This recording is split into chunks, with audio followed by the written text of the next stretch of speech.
నుంచి కూడా మంచి ఆదరణ లభిస్తుంది. ఎందుకంటే సంక్షేమంలో మీ అందరికీ తెలుసు, జగన్మోహన్ రెడ్డి గారు ఈ దేశంలో ఎక్కడా లేనటువంటి సంక్షేమం ఆయన పేద ప్రజలకి మధ్యతరగతి వారికి అందించినటువంటి పరిస్థితి మీరు చూశారు. అట్లాగే ఇక్కడ గత 2 సార్లు నుంచి ఎమ్మెల్యేగా గద్దె రామ్మోహన్ గారు ఆయన ఒక్క చిన్న పని కూడా 2014 నుంచి 19 వరకు చంద్రబాబు నాయుడు గారు అధికారంలో ఉన్నారు, ఆయన ఎమ్మెల్యేగా ఉన్నారు. అట్లాగే 19లో మళ్ళీ ప్రజలు ఆయనకి మళ్ళీ ఎమ్మెల్యేగా గెలిపించారు. అయినప్పటికీ 10 ఏళ్ళు పుట్టి ఒక్క చిన్న పని కూడా చేయలేని అసమర్థుడిగా ఆయన ఒక ముద్ర పడిపోయింది ఆయన. అట్లాగే ఈరోజు మీరు చూస్తే దేవినేని అవినాష్ గారు మరి ఎమ్మెల్యే కాకుండానే ఈరోజు ఈ విజయవాడ ఈస్ట్ నియోజకవర్గంలో ప్రతి డివిజన్లో 21 డివిజన్లు ఉంటే 21 డివిజన్లో కూడా అభివృద్ధిలో తనదైనటువంటి ముద్ర వేస్తున్నటువంటి పరిస్థితి ప్రజలందరూ కూడా దానికి హర్షిస్తున్నారు. అట్లాగే మనం చూశారు మీరు, జగన్మోహన్ రెడ్డి గారు వచ్చి రిటర్నింగ్ వాళ్ళు నేను పుట్టక ముందు నుంచి కూడా ఇక్కడ ఉన్న వాళ్ళు ఎవరో పుట్టక ముందు నుంచి కూడా కృష్ణలంక ప్రాంతం అంటే కృష్ణానదికి వదలంగానే ఈ ప్రాంతం అంతా కూడా దాదాపు ఒక 25,000 కుటుంబాల పైన వరద ముంపుకు గురైపోయి ఈ రోడ్డు మీదకి వచ్చి కొంతమంది ప్రాణాలు రక్షించుకునే వాళ్ళు, కొంతమంది స్టేడియంలోనో పీడబ్ల్యూ గ్రౌండ్స్లోనో కొన్ని స్కూల్స్లోనో తలదాచుకునేవాళ్ళు వరదకి. ఆ తర్వాత వరద తగ్గినాక వెళ్ళి చూసుకుంటే ఇళ్ళు ఉండే కాదు, ఆ నష్టాన్ని ఎవరో పూడ్చలేని నష్టం ఎప్పుడు కూడా జరిగేది. అటువంటిది మరి అవినాష్ గారి యొక్క అభ్యర్థన మేరకు ఇవాళ దాదాపు 650 కోట్లతో ఆ రిటైనింగ్ వాళ్ళు నిర్మించడం, ఈ ప్రాంతంలో దాదాపు 25,000 కుటుంబాలంటే 1,00,000 మందికి దగ్గర 1,00,000 మందికి పైగా మరి ఒక వరద నీటి నుంచి రక్షణ కల్పిస్తాం.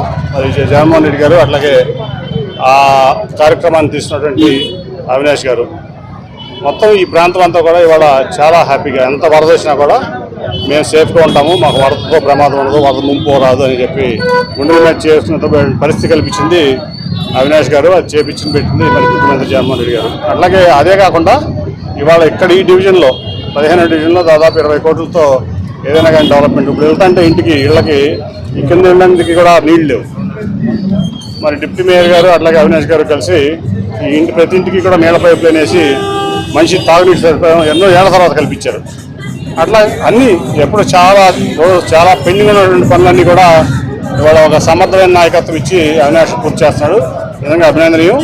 అట్లాగే 94లో ఇండిపెండెంట్ ఎమ్మెల్యేగా గన్నవరంలో గెలిచారు గద్దె రామ్మోహన్ గారు. ఒక్క చిన్న పని కూడా గన్నవరం ఆయన చేసింది పాపన పోలా. అలాగే 99 నుంచి 2004 వరకు ఎంపీగా చేశాడు. ఒక్క చిన్న పని కూడా విజయవాడ చేసినటువంటి దాఖలాలు లేవు. ఆ తర్వాత మళ్ళీ ఇప్పుడు 10 ఏళ్ళు ఇక్కడ ఎమ్మెల్యేగా చేస్తున్నాడు. కానీ ఆయన కేవలం ఒక మంచివాడు ముసుగులో ఉన్నటువంటి అసమర్థుడు, అట్లాగే ఒక అపరిచితుడు. ఆయన చెప్పేది ఒకటి, చేసేది ఒకటి, పైకి కనపడేది ఒకటి, లోన ఉండేది ఒకటి. సో అటువంటి వ్యక్తులకు ఓటేస్తే ఆ ఓటు కూడా వదలపోతుంది. ఇవాళ ఎమ్మెల్యే కూడా అవ్వకుండానే ఇంత అభివృద్ధి ఈస్ట్ కాన్స్టిట్యూషన్ చేసినటువంటి అవినాష్ లాంటి వ్యక్తులకు ఓటేస్తే ఖచ్చితంగా ఇంతకీ 10 రెట్లు మళ్ళీ అవినాష్ ఈ ప్రాంతాన్ని అభివృద్ధి చేస్తారు. అందరికీ రక్షణగా ఉంటాడు, అండగా కూడా ఉంటాడు ఏ సమస్య వచ్చినా. అట్లాగే సంక్షేమం మీకు తెలుసు, జగన్మోహన్ రెడ్డి గారు చేశారు. అలాగే చంద్రబాబు నాయుడు గారిని చూసాం. మొన్న మోడీ గారు వచ్చాడు, మరి ఆయన ఇంప్రెస్ చేయడానికి హిందీలో ఇంగ్లీష్లో మొత్తం స్పీచ్ చదివేశాడు.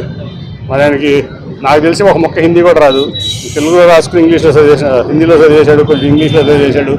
అంతకుముందేమో టెర్రరిస్ట్ అన్నాడు, ఇప్పుడు అసలు ఆయనంత మంచివాళ్ళు లేడు, గొప్పవాళ్ళు లేడు, ఈ దేశానికి ఆయనంత నేత లేడు అన్నాడు.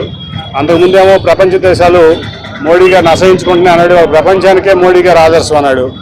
అంటే ఒక ఊసర వెళ్ళలాగా, రంగులు మార్చే ఊసర వెళ్ళలాగా నిన్న ఒకటి ఇవాళ ఒకటి. ఆ రోజు తన పర్సనల్ ఎజెండాతో అక్కడ ప్రధానమంత్రి అయిపోతాం, ఎట్లా కొట్లా కలగాపులగం గవర్నమెంట్లో ఏదైనా వస్తే ఇక్కడ కొడుకును ముఖ్యమంత్రి చేసుకోవచ్చని అనుకుని ఆ పథకం పెంచుకోవడంతో అధికారం కోల్పోయి కుప్పకూలిపోయాడు. ఇప్పుడు మళ్ళీ మోడీ గారు అని చెప్పి ఆయన ముఖ్యంగా అధికారంలో రావడం కంటే కూడా ఆయన దాదాపు చేసినటువంటి స్కాముల నుంచి బయటపడటం కోసం మోడీ గారి కాళ్ళు, అమిత్ షా గారి కాళ్ళు పట్టుకుని 3 రోజులు ఢిల్లీలో ఏదైతే ఎన్టీ రామారావు గారు తెలుగువారి ఆత్మగౌరవం అనే పార్టీ పెట్టాడో, తెలుగుదేశం పార్టీ, ఆ పార్టీ ఆత్మగౌరవాన్ని తీసుకెళ్లి మోడీ, అమిత్ షా కాళ్ళ కింద 3 రోజులు పెట్టి పొత్తు కుదుర్చుని వచ్చాడు.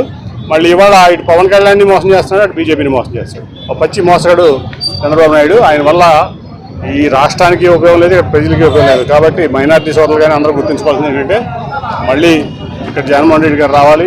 పేదవాళ్ళకి సంక్షేమం కావాలంటే జగన్మోహన్ రెడ్డి గారు రావాలి.